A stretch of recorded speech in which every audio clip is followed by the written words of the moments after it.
var. Mesela əli qoyuram. Dönəndə pavos gəlib şu göbəsi yəni. Onu da deyirəm. Özü bir mis var, əli qoy, mən gedirəm.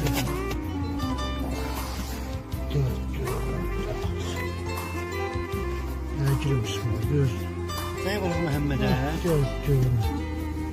Burasında olmak yoksa. Sen nerede uzaklaştın? Niye? Olsun da ne burada? O deşik ortasından bak. Kırağından. Ha, ortada hiç Ortadan yok. hiç var. Yamağı bunlar su basılır. Bak emin oldu 2 tane yamağı bunlar. Ne? Havura şöyle bir tane var. Razım. Burası su inşallah. Ya ondan korkma 100 faiz verecek. Kafeye de orada bir ismi var. Bak görmüyor. Baxın da. Çöpüne giriyor. Hiç Səpnə? Anladım. Gir bəyib yəni. Yani bunu sürüp görürsen zırmazı karla geldi. Saxmayan bile yeri gösteren değilim. Demeli. Demeli bu değil. Boltun üstünde. Evet bak teker.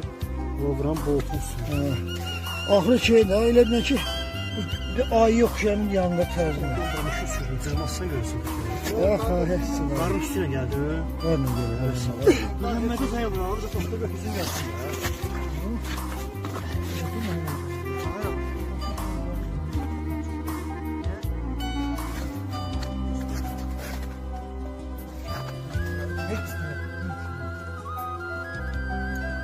Bu yerde gelseydin.